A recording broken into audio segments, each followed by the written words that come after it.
আসসালামু আলাইকুম সম্মানিত ভিউয়ার্স, দেশে এবং দেশের বাইরে থেকে যে যেখান থেকে ভিডিওটি দেখছেন, জাহিদ ট্রাভেল ইনফো চ্যানেলে আপনাদেরকে আবারও স্বাগতম। কুয়েতের সর্বশেষ আপডেট নিয়ে আমি হাজির হলাম আপনাদের মাঝে। খুবই গুরুত্বপূর্ণ কিছু তথ্য দেওয়ার আছে, তাই অবশ্যই পুরো ভিডিওটা দেখবেন এবং যারা চ্যানেলে নতুন এসেছেন অবশ্যই সাবস্ক্রাইব করে দেবেন এবং লাইক কমেন্ট বন্ধুদের মাঝে শেয়ার করে দেবেন। তো প্রথমে যে বিষয়টি আমি আপনাদের মাঝে শেয়ার করতে চাচ্ছি সেটা হলো ভিসা সংক্রান্ত বিষয়ে কথা বলতে চাচ্ছি। তারপরে কথা বলবো সাধারণ ক্ষমা যেহেতু শেষ, অভিযান সম্পর্কে কথা বলবো। তারপরে সর্বশেষ দিনের রেটটা আপনাদেরকে জানিয়ে দেব। প্রিয় বন্ধুরা, যারা সবসময় ভিসার জন্য খোঁজখবর রাখেন এবং ভিসা সংক্রান্ত বিষয়ে আমাকে কমেন্ট করে থাকেন, তাদের উদ্দেশ্যে বলতেছি আপনাদের সকল কমেন্টের উত্তর দেওয়া হবে ভিডিও শেষের দিকে, এবং যারা অভিযান সম্পর্কে জানতে চেয়েছেন তাদেরও প্রশ্নের উত্তর দেওয়া হবে। তাই অবশ্যই ভিডিও শেষের অংশটাও আপনারা দেখবেন। আপনাদের মূল্যবান কমেন্টগুলোর উত্তর দেওয়া হবে গত ভিডিওতে যারা কমেন্ট করেছেন। তো এই ভিডিওতে যারা কমেন্ট করবেন তারপরে ভিডিওতে আপনাদের কমেন্টের উত্তর ইনশাল্লাহ পেয়ে যাবেন। তো প্রথমে যে বিষয়টি আমি আপনাদের মাঝে বলতে চাচ্ছি সেটা হচ্ছে ভিসা সংক্রান্ত বিষয়ে। বর্তমান কুয়েতে কী কী ভিসা খোলা আছে এই বিষয় নিয়ে অনেকে জানতে চেয়েছেন, এবং কোন ভিসাতে আসলে সবচেয়ে ভালো হবে এই বিষয়টি নিয়ে অনেক প্রশ্ন এসেছেন, এবং আরও জানতে চেয়েছেন যে বর্তমানে কোন কোন কোম্পানির ভিসা বের হওয়ার সম্ভাবনা আছে এবং কোন কোন কোম্পানির ভিসা এই মাসে বের হবে না। তো ভিসা সংক্রান্ত বিষয়ে প্রথমে যে বিষয়টি আমি বলবো সেটা হচ্ছে কোন ভিসাতে বর্তমানে কুয়েতে আসলে আপনাদের জন্য ভালো হবে। তো সম্মানিত ভিউয়ার্স, বাংলাদেশ থেকে সাধারণত ৩টি ক্যাটাগরি ভিসা বাংলাদেশিরা এসে থাকে বেশিরভাগ। এর এর বাইরেও অনেক ক্যাটাগরি আছে, ৭ থেকে ৮টি ক্যাটাগরি আছে ভিসার, কিন্তু মূলত ৩টি ক্যাটাগরিতে বাংলাদেশি লোক নেওয়া হয়। এর ১ নাম্বার ক্যাটাগরি হচ্ছে আকুত ভিসা, ২ নম্বর ক্যাটাগরি আহলি ভিসা এবং ৩ নম্বর ক্যাটাগরি হলো খাদেম ভিসা বা খাদেম ফ্রি ভিসা এরই আন্ডারে। তো আপনাদের মাঝে সবচেয়ে যেটা ভালো ভিসা হবে বর্তমান সেটা হচ্ছে আহলি ভিসা। আপনারা যদি আহলি ভিসা পান সেক্ষেত্রে আপনারা নির্দ্বিধায় কুয়েত চলে আসতে পারেন, আপনাদের জন্য ভালো কিছু হবে ইনশাল্লাহ। তবে কুয়েতের বর্তমান পরিস্থিতি অনুযায়ী অন্য ভিসাতে আসা একটু রিস্ক হয়ে যায়। বিশেষ করে আকুত ভিসাতে যদি আপনারা কুয়েতে আসেন এখন বর্তমানে, বাইরে কাজ করা কিন্তু খুবই কঠিন পরিস্থিতি হয়ে যাবে, কারণ অভিযান কিন্তু খুবই জোরালোভাবে চলতেছে। যার কারণে আকুত ভিসাতে আসলে আপনাদের কিন্তু স্ট্রাগল করতে হবে। প্রথমে এসে কুয়েতে সেটেল হতে হবে। বিশেষ করে প্রথমে ৬ মাস ১ বছর আপনাদের সেটেল হতে সময় লেগে যাবে। আসলে কুয়েতে আসতে অনেক টাকাই খরচ হয়। বিশেষ করে আকুত ভিসাতেও যদি আপনি আসেন সেই ক্ষেত্রেও ৬ থেকে ৭ লাখ টাকা, এমনকি এর বেশিও অনেকে ৮ লাখ টাকা খরচ করেও এসে পড়েন। আহলি ভিসাতে যারা কুয়েতে আসেন তারা ৭ থেকে ৮ লাখ, ১০ লাখ, এমনকি ১২ থেকে ১৩ লাখ পর্যন্ত অনেক ভিসা নিয়ে থাকে। যদিও মূলত ভিসার এত দাম না, তারপরও এখানে আ অনেক রকম সমস্যা আছে ভিসা পেতে, যার কারণে অনেকেই দাম বেশি নিয়ে থাকে। তো তারপরে যদি আপনি ভালো একটি বেতনে এবং আহলি ভিসাতে আসতে পারেন সেক্ষেত্রে কিন্তু আপনার টাকা বেশি লাগলেও কিন্তু আপনি পরবর্তী টাইমে ভালো কিছু করতে পারবেন এবং টাকাগুলো শোধ করে দিতে পারবেন খুব সহজে। কিন্তু আকুত ভিসাতে যদি আপনি আসেন প্রথমে ১ বছর খুবই স্ট্রাগল করতে হবে। যার কারণে আপনাদের যারা বিশেষ করে ঋণ করে আসবেন তাদের অবশ্যই সতর্ক থাকতে হবে এবং ফ্যামিলি আ সম্পর্কে আপনাদের সচেতন থাকতে হবে। কারণ প্রথমে কিন্তু আপনাদের স্ট্রাগল করতে হবে। সেইভাবে ফ্যামিলি হয়তো মেইনটেইন করতে পারবেন না আপনারা। যার কারণে প্রথমেই সেই প্রস্তুতি নিয়েই আপনাদের কুয়েতে আসতে হবে যদি আসতে চান। তো এরপরে যে বিষয়টি বলব সেটা হচ্ছে খাদেম ভিসা। খাদেম ভিসাতে অনেকেই কমেন্ট করেছেন দেখলাম যে খাদেম ফ্রি ভিসাতে বর্তমানে কুয়েতে আসা উচিত হবে কিনা? তো প্রিয় বন্ধুরা, যারা খাদেম ফ্রি ভিসাতে কুয়েতে আসতে চাচ্ছেন, খাদেম ফ্রি বলতে ফ্রি ভিসাতে যারা কুয়েতে আসতে চাচ্ছেন তাদের উদ্দেশ্যে বলতেছি, বর্তমান পরিস্থিতি অনুযায়ী ফ্রি ভিসাতে কুয়েতে আমার মতে না আসাটাই ভালো হবে। কী জন্য এটা বললাম? হয়তো অনেকেই বলবেন যে আপনি কেন না করলেন?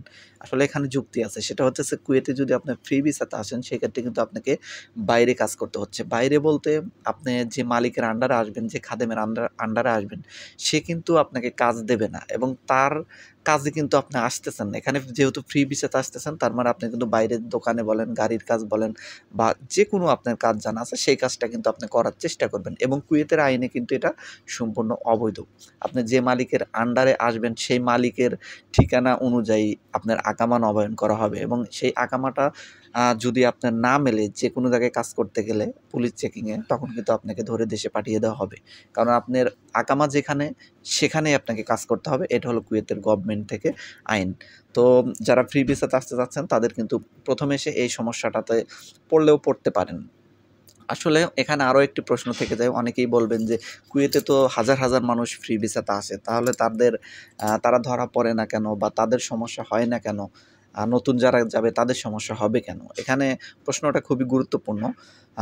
এখানে আপনার একটা জিনিস বুঝতে হবে, যারা পুরাতন হয়ে গেছেন তারা এখান সম্পর্কে জানেন, ভাষা জানেন এবং কোন জায়গায় কাজ করলে তাদের সমস্যা হবে না, এই সম্পর্কে কিন্তু তারা যথেষ্ট ধারণা রাখেন। কিন্তু তারা কিন্তু সেইভাবেই কাজ করেন।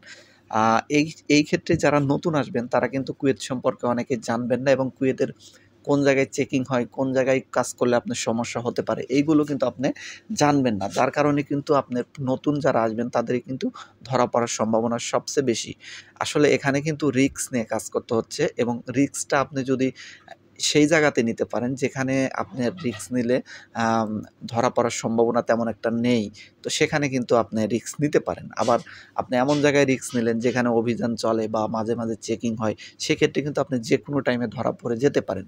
তো এই যে একটা ভালো জায়গা, এই যে কুয়েত সম্পর্কে জানা, এটা জানতে কিন্তু আপনার সময় লাগবে আপাতত ৬ মাস থেকে ১ বছর এবং ভাষার বিষয়টা তো আছেই। আপনি যদি প্রপারলি আ আ আরবি ভাষা না জানেন সেক্ষেত্রে কিন্তু সমস্যা হতে পারে।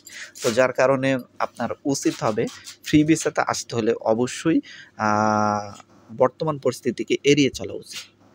তো এরপরেও আরও এক ধরনের কোয়ালিটির মানুষ ফ্রি ভিসাতে আপনারা আসতে পারেন। সেটা হচ্ছে যারা খুবই অভিজ্ঞ।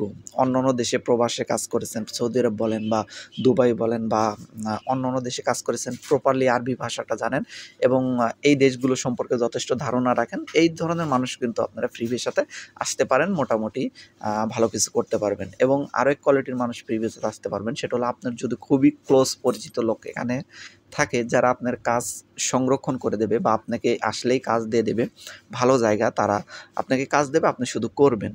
তো সেই ক্ষেত্রে কিন্তু আপনি ফ্রি ভিসাতে আসতে পারেন, রিস্কটা নিতে পারেন। কিন্তু আপনি যদি প্রপারলি নতুন হয়ে থাকেন, ভাষা না জানেন বা আপনি কুয়েত সম্পর্কে জানেন না, কুয়েতে আপনার সেরকম সাপোর্ট দেওয়ার মতো লোক নেই। তো সেই ক্ষেত্রে যদি আপনি আসেন, আপনি কিন্তু বিপদে পড়ার সম্ভাবনা সবচেয়ে বেশি। তাই তাদের জন্য কিন্তু অবশ্যই রিস্ক হয়ে যায় বড় ধরনের। তো এরপরে যে বিষয়টি বলবো, খাদেম ভিসা সম্পর্কে অনেকে জানতে চেয়েছেন যে খাদেম ভিসা বর্তমানে কি খোলা আছে কিনা। আসলে কুয়েতে যা খাদেম ভিসাটা কিন্তু বর্তমানে ওইভাবে খোলা নেই।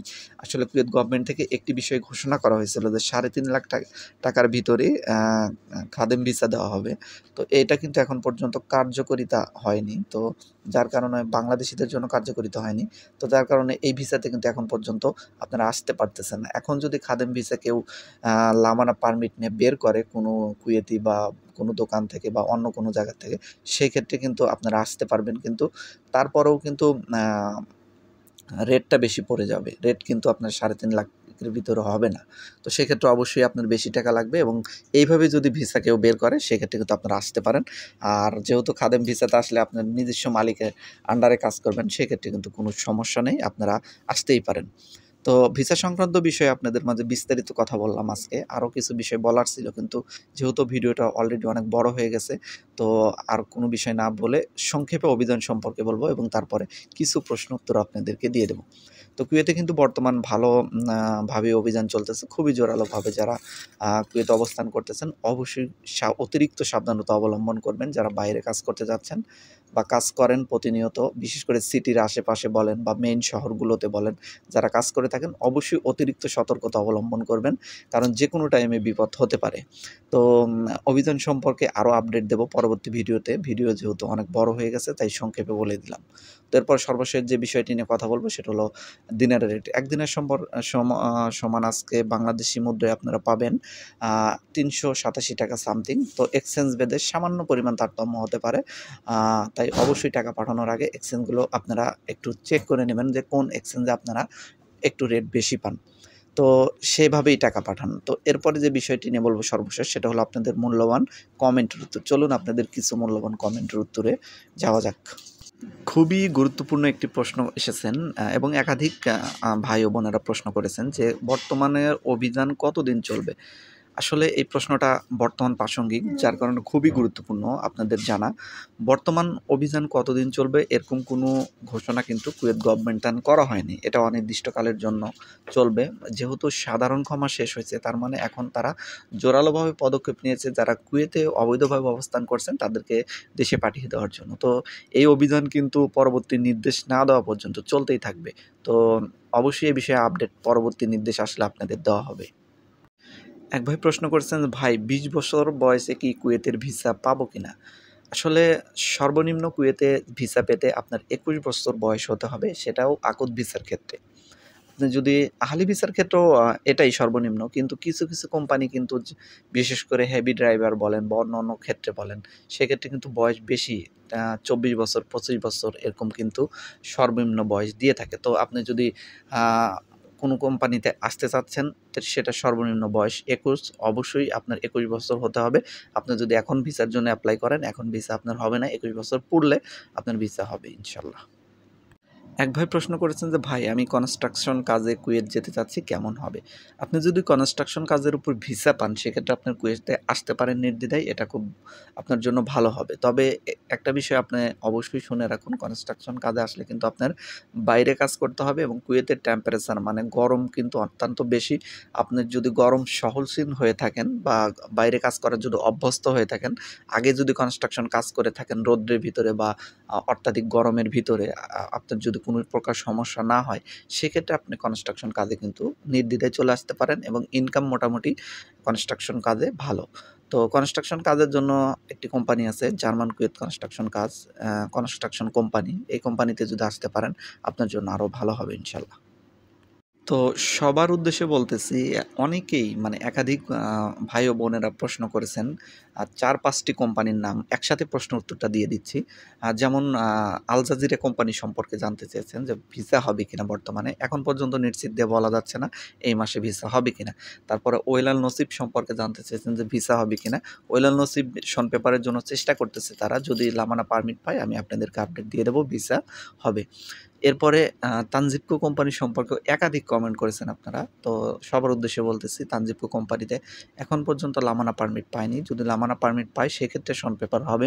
আমি আপনাদের মাঝে পরবর্তী আপডেটে জানিয়ে দেব। তো এরপরে আল ফয়সাল কোম্পানি বলেন, ইউএফএম কোম্পানি বলেন, পিসাইড কোম্পানি বলেন বা ন্যাশনাল কোম্পানি বলেন, সব কোম্পানি সম্পর্কে আপনারা জানতে চেয়েছেন। সবার উদ্দেশ্যে বলতেছি, পিসাইড কোম্পানি ভিসার জন্য চেষ্টা করা হচ্ছে। আব্দুল হামিদ কোম্পানিতেও ভিসার দেওয়ার জন্য চেষ্টা করা হচ্ছে, কিন্তু লামানা পারমিট পাচ্ছে না। তবে ন্যাশনাল কোম্পানির দুঃখের বিষয়, এখন পর্যন্ত তারা নতুন লোক নেওয়ার জন্য কার্যক্রম শুরু করে নাই। পরবর্তী ভিডিওতে আমি জানিয়ে দেব যদি আপডেট আসে।